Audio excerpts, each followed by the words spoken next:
successfully wipes a point. If you don't have your captain there to seal the deal for the points afterwards, then you cannot earn anything from it. Here comes Gotaga. He's throwing himself into the fire, straight into the point there, and he gets taken out.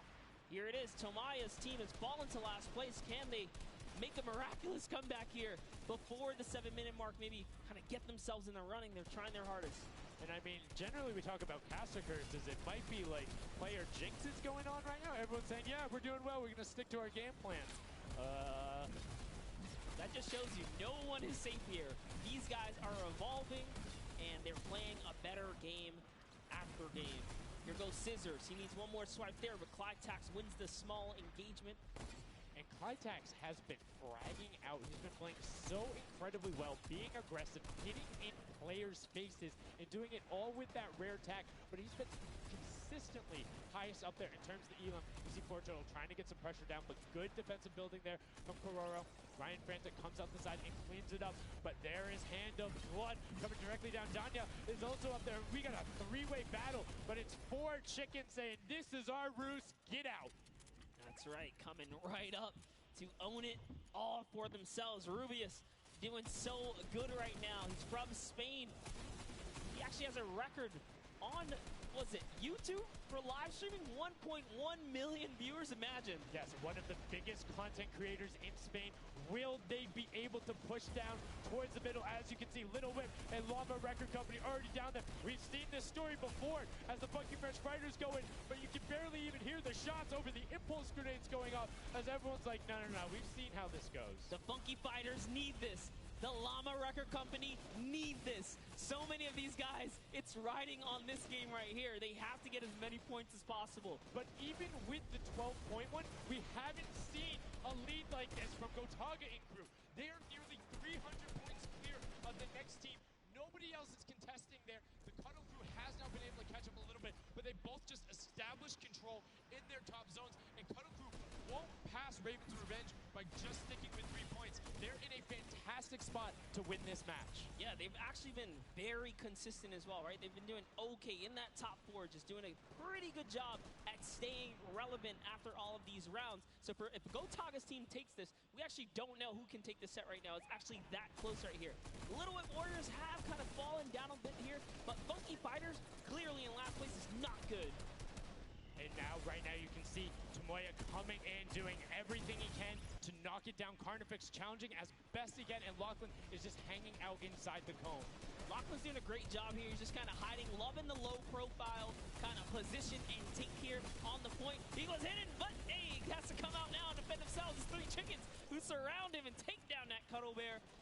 Oh, man. They're supposed to be the tender defenders, but that was a whole bunch of aggression coming out from them there as they now immediately look and start to take shots. And the Ravens Revenge have now finally been unseated from their 3-point game. So a little bit of room to start for the catch-up, but it is utter chaos in point D as Tomoya gets taken down, and the Funky Fighters are still in 8th place.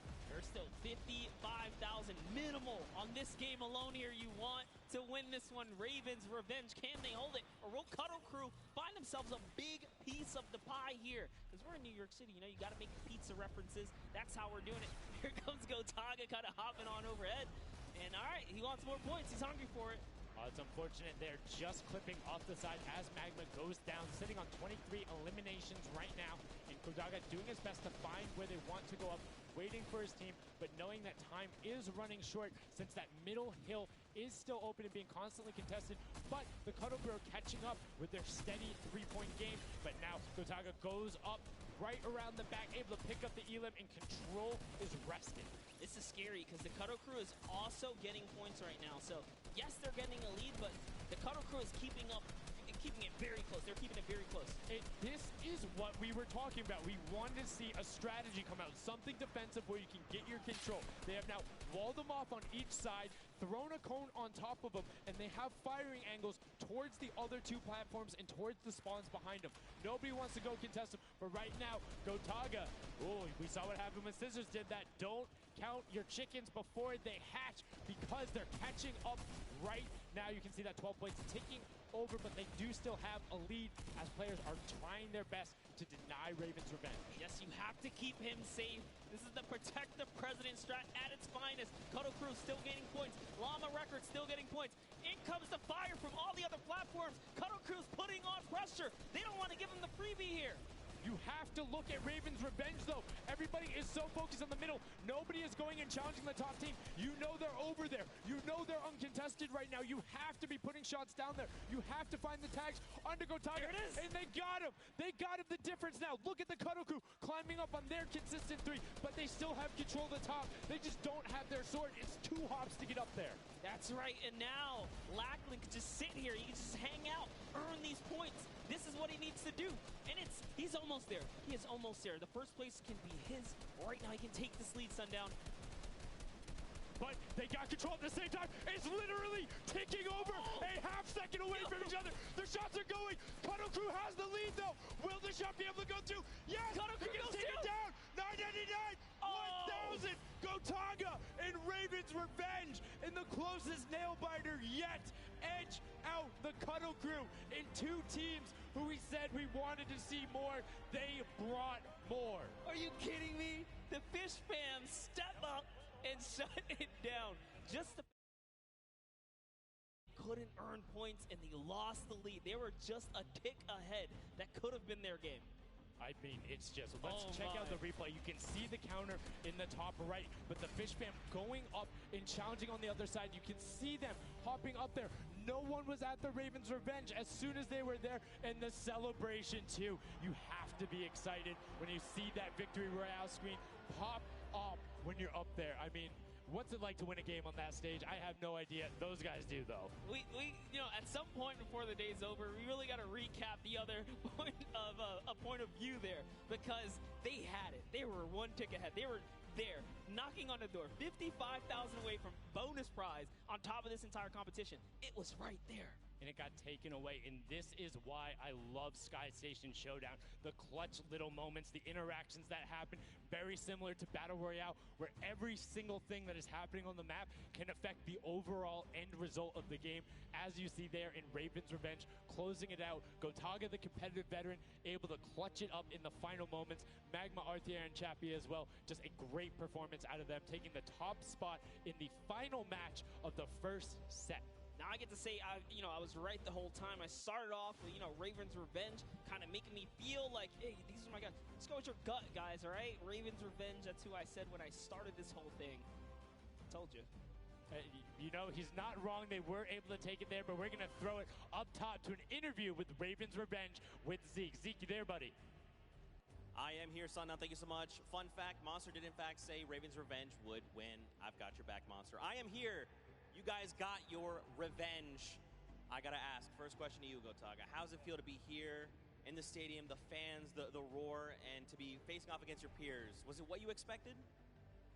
Honestly, it's crazy, and I have a really strong team. We are learning a lot from our mistakes, and I'm so glad to be here, to be honest.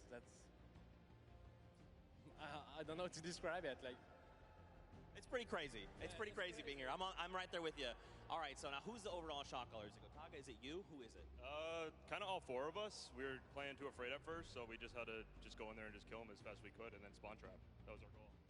Okay, what's the strategy like? Are you guys, talking through at the beginning? Are you guys waiting for someone else to make a move? Or are you guys like, no, we're going in first? Yeah, we're trying to, really pressure Ninja's team. We're trying to put pressure on that green point. And yeah, we were able to control it over them. They ended up wussing off over to the center. And yeah, we were able to play our game and play what we wanted. Awesome. All right, final question. What do you want to say to all the fans that are here watching, cheering you guys on, and from home? I don't know, it's just incredible. I'm happy that so many people are here. I don't know, just enjoying the show. It's amazing, honestly. Well, congratulations, guys. Now, I believe for now, we're going to send it over to Golden Boy, who is standing by.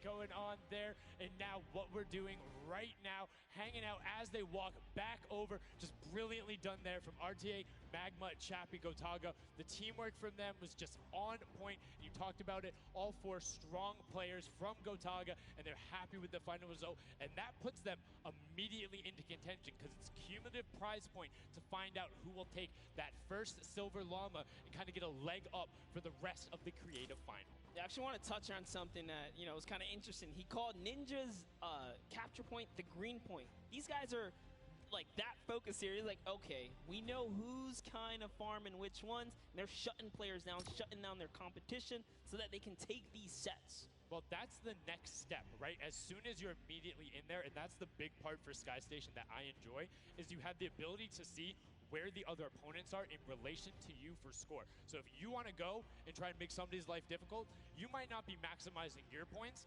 but you can effectively help your team the most by just denying the other guys and being like, hey, you don't get to play this. And occasionally, if you put enough pressure on them, maybe they default to rotating the other way. Maybe they go somewhere longer. Maybe they have to wait and only pushes forward. All of those are advantages you can get by just putting pressure on another team. And there's so many different layers, and I think when we see the remix for this, it's going to get even more exciting. Yeah, don't forget, guys, here and at home, there's a remix version. We have some nice twisted surprise that we will see unfold as the day goes on. That was just our first iteration of this round, and honestly, it was a great set. But that just leaves us with the question, too. The Funky Fighters, they had an amazing opening, right? Second place is great. You get big prize bonus for that. You win game 2, and then you kind of flop game 3. Depending on where they went, their average might have really been anchored down. Yeah, that ends up being really, really, really harmful. But luckily there, if you're in the 4th to 8th range, there's no additional, I don't want to say penalty, because they're all getting $10,000 for the match of itself. So there's just no additional gain after that fact. You're still able to stay par. So 4th would have been just as bad, but 8th, you're kind of looking like, oh, that'll really bring down the average. It's not the worst case scenario going on there. So they should still be at least in the running, but you can't be comfortable. No. Like, not at all.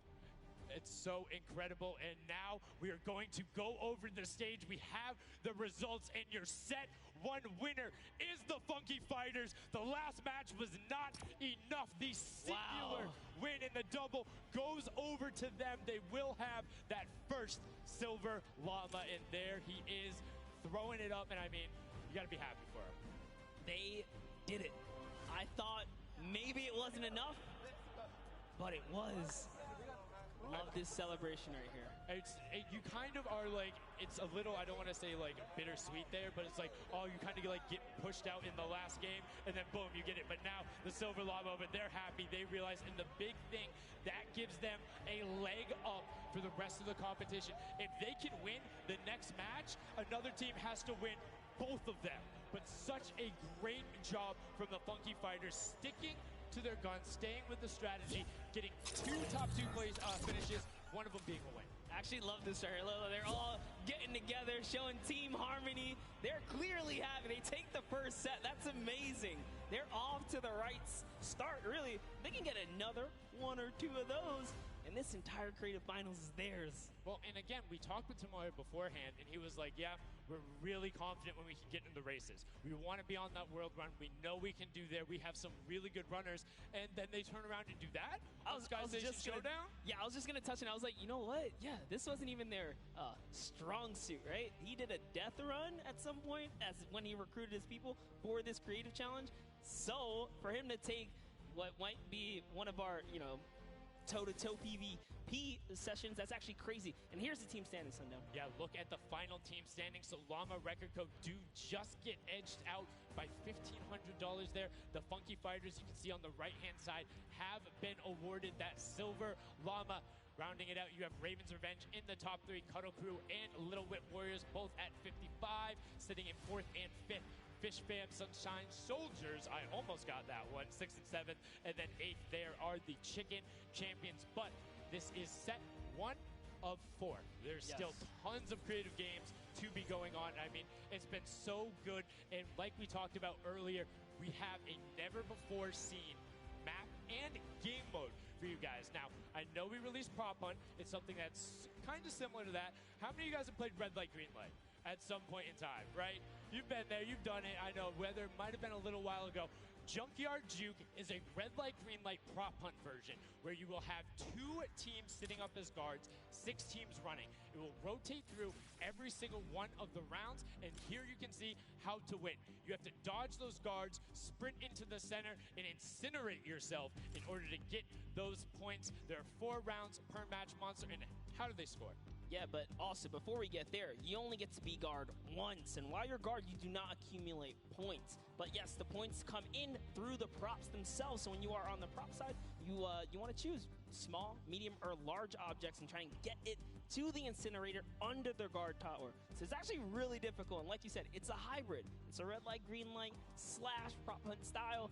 This is a pretty tough game mode. We've played a fair amount of it. I got my hands on it. This is actually a lot harder than it kind of sounds. So it's something that is just completely different. I don't know how many of you guys have played Prop Hunt. Definitely check it out. It's on the Creative Islands. It's a lot of fun, but this brings an additional aspect to it. The guards are able to have the denial. You're able to plan routes out, and you can have strategies, right? So, hey, maybe I want to run all big props the whole time. Don't give it away. Don't give it away. There's tons of different things. Let's check out the format and see what these guys, how they're going to go through, what the map looks like, and really get an idea of how